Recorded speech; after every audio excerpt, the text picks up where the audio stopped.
안녕하십니까.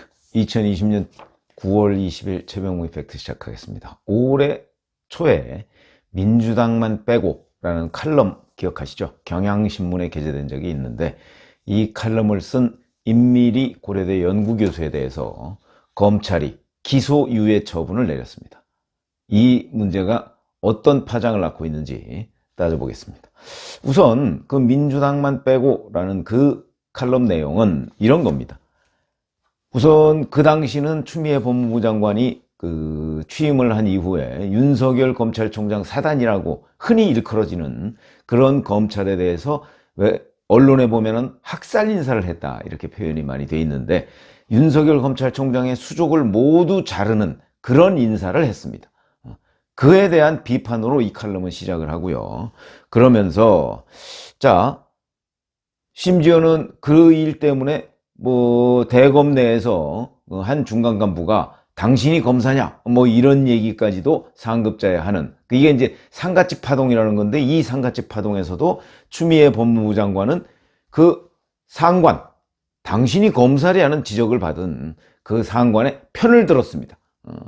그래서 이제 이게 조국 전 법무부 장관에 의해서 추미애 법무부 장관까지 이렇게 되는 이 사태에 대한 비판이 대부분을 이렇게 쭉 연결하고요. 그러면서 촛불정신 이런 얘기를 하고 있습니다. 그래서 촛불정신은 결국 재벌개혁과 노동여건 개선 이런 것들을 요구했는데, 자, 재벌개혁은 물 건너갔고 노동여건은 보다 악화됐다, 문재인 정부에서. 이런 지적을 한 겁니다. 왜냐면 문재인 정부가 올해 초면은 3년 가까이 돼 가거든요.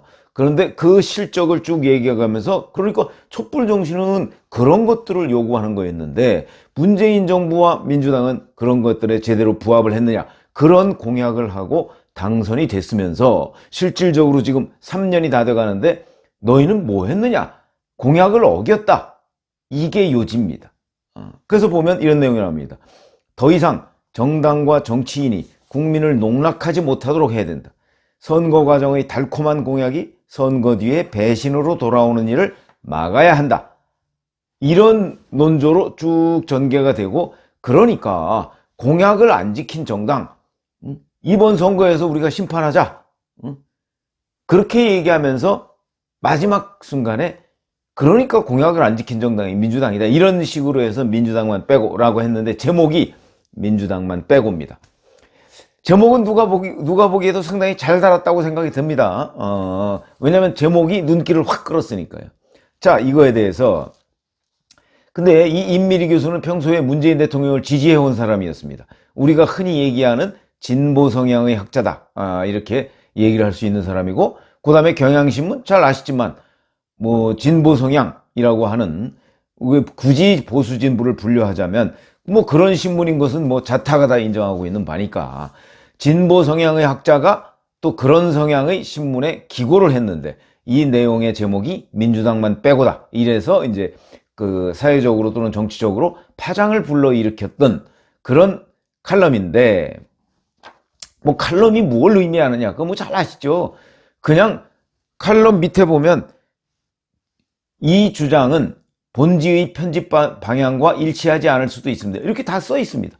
그 사람의 의견입니다. 의견이고 독자들이 그걸 읽고 공감하고 또는 공감하지 않고 그런 정도에 불과한 것이지, 그게 독자들한테 엄청난 영향을 미치고 이렇게 평가받는 거는 저는 아니라고 생각을 하는데, 이로 인해서 민주당이 발끈했죠. 그 다음에 적폐청산 국민참여연대 이런 데가 있었습니다. 그런 데에서 고발을 했습니다. 근데 이제 민주당은 야, 이거 결국은 칼럼니스트 입막음 하려고 하는 거 아니냐, 이런 비판 때문에 이제 고발을 취하했는데, 선거법에 보면 선거법은 친고죄나 아니면 반의사 불벌죄 이런 게 아닙니다. 그러니까 당연히 공직선거법 위반 혐의에 대해서는 계속 수사를 한 것이다. 그래서 수사를 계속해서 아마 최근에 결론을 내고 임미리 교수한테 검찰이, 서울 남부지검이 통보를 한 모양입니다. 근데 기소유예, 우선 두 가지 달리 봤습니다.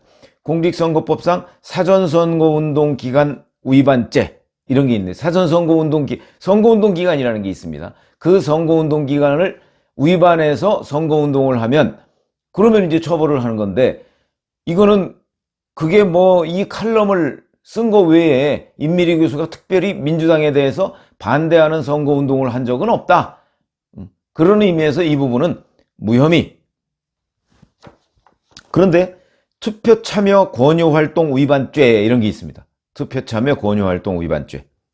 이 부분에 대해서 이제 기소유예를 한 건데, 자, 그럼 투표 참여 권유 활동 이거는 어느 조항에 있느냐 그래서 찾아봤더니 선거법 제58조 2에 보면 이런 항목이 있습니다. 특정 정당 또는 후보자를 지지, 추천하거나 반대하는 내용을 포함하는 경우 할 수 없게 되어 있습니다.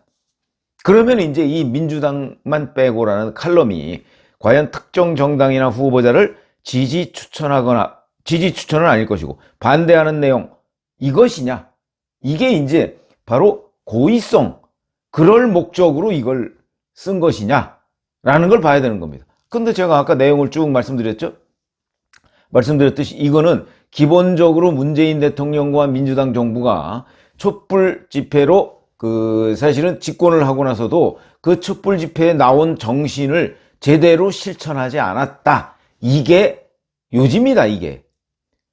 그러니까 이런 공약을 제대로 지키지 않은 이런 정당 심판하자, 뭐 이런 얘기거든요.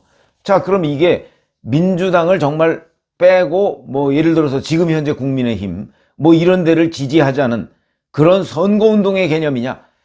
이 칼럼을 처음부터 끝까지 읽어봤다면 그렇게 판단할 수가 없는 겁니다. 그럼에도 기소유예라는 판단을 내렸죠. 기소유예가 뭔지는 아시죠? 무슨 얘기냐면 검사가 형사사건에 대해서 이건 범죄 혐의가 있다고 보는 겁니다. 있다고 보는데, 그런데 이게 범죄 혐의가 있긴 있는데 뭐 이게 처벌할 정도인가? 또는 뭐 여러 가지 이 사전적으로 뭐 이렇게 되어 있습니다. 범인의 성격, 연령, 환경, 범죄의 경중, 정상, 그 다음에 범행 후의 정황, 이런 것 따위를 종합적으로 참작해서 기소는 안 하고 재판에 넘기진 않는데 범죄는 혐의는 있다, 충분히 이렇게 얘기하는 겁니다. 그러니까 이 임미리 교수에 대해서 서울남부지검은 범죄 혐의가 있다고 본 겁니다. 그러니까 무슨 얘기냐면 투표 참여 권유 활동 규정을 위반했다고 보는 것이죠. 근데 제가 아까 말씀드렸지만 제58조 2에 보면 과연 이게 그 규정 위반이냐, 칼럼을 처음부터 끝까지 읽어봤다면 이런 생각이 들고요. 만약에 이게 제목이 민주당만 빼고가 아니고 그냥 공약 위반을 심판하자, 공약 위반을 심판, 이런 거였다면 아마 문제가 안 됐을 가능성이 저는 100%라고 봅니다. 그러니까 무슨 얘기냐면 이건 민주당만 빼고가 정말 민주당 사람들한테 아팠던 겁니다.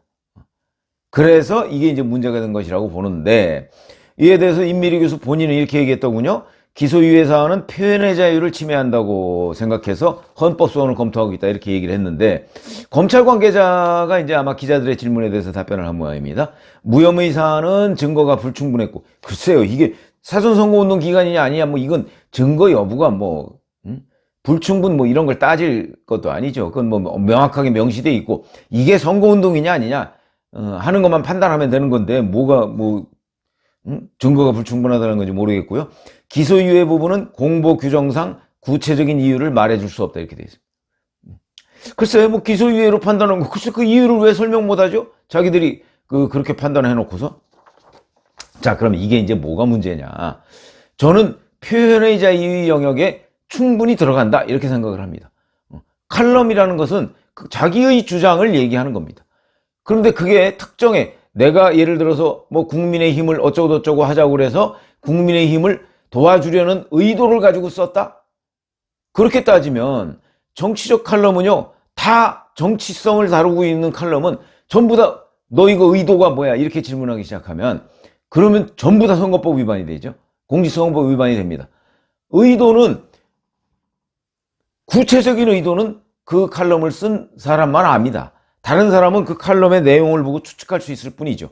그럼 이 칼럼은 아까 제가 잠깐 소개해드렸지만 공약을 지키지 않은 사람들을 심판하자는 얘기입니다. 그럼 민주당 빼고, 그럼 민주당 빼면 다른 당은 국민의힘밖에 없나요? 그 당시에는 뭐 자유한국당이죠. 자유한국당밖에 없나요?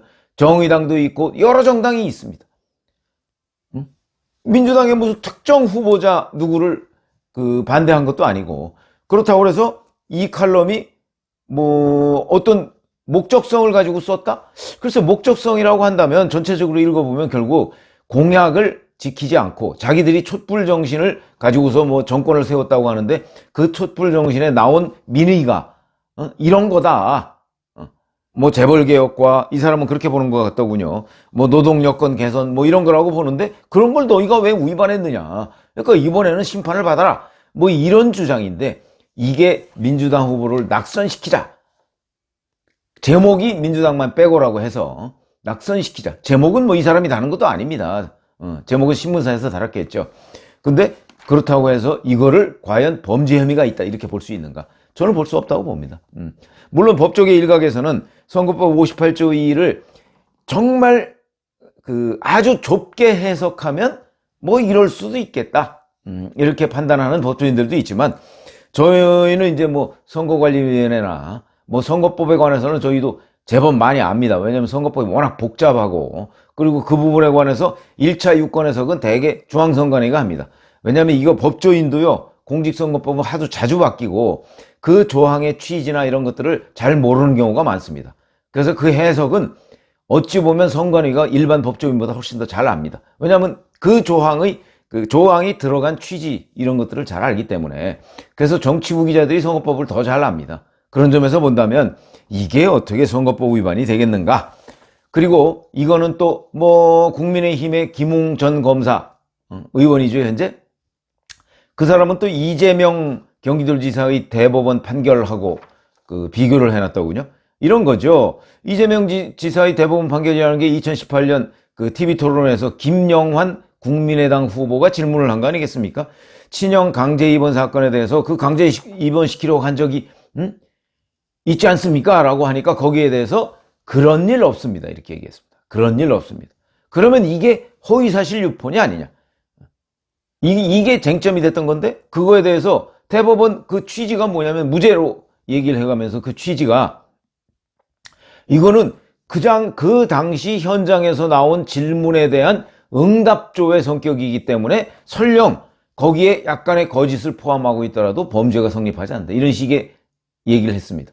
그거와 지금 이 임미리 교수와의 목적성, 의도성, 이거는요, 이재명 지사의 경우에는 거짓말을 한 겁니다. 강제 입원을 시도한 적은 있죠. 근데 거기서 거짓말을 했는데 그게 즉흥성이, 그러니까 질문에 대한 답변이니까 그럴 수 있다. 뭐 이런 식의 개념인데, 그렇게 따지면 앞으로 이제 TV 토론 같은 데 나와서 상대 후보가 질문하는 거에 대해서는 거짓말을 해도 다 면죄부가 되는 겁니다.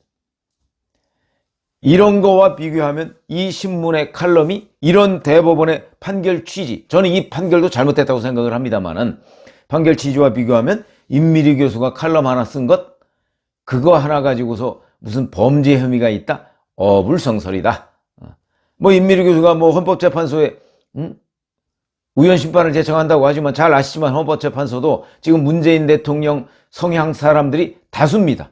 그러니까 아마 대법원하고 저는 큰 차이가 없을 것이라고 보는데, 어쨌든 간에 지금 현재 대법원도 그렇고 검찰도 그렇고, 그것도 김웅 의원은 이렇게 얘기했더군요. 이게 검찰개혁의 완성이냐 뭐 이렇게 질문을 했던데, 뭐 그건 또 그거대로 보는 것이고, 저희와 같은 정치부 기자를 오래 한 경험자가 볼 때도, 자, 앞으로 이런 식으로 신문 칼럼에 하나하나 이것을 다 제대로 뜯어보지도 않고 그냥 제목만 보고 또는 그 중에 어떤 특정 문구만을 가지고 이게 범죄 혐의가 있다 이렇게 판단을 한다면 이거야말로 입막음이다.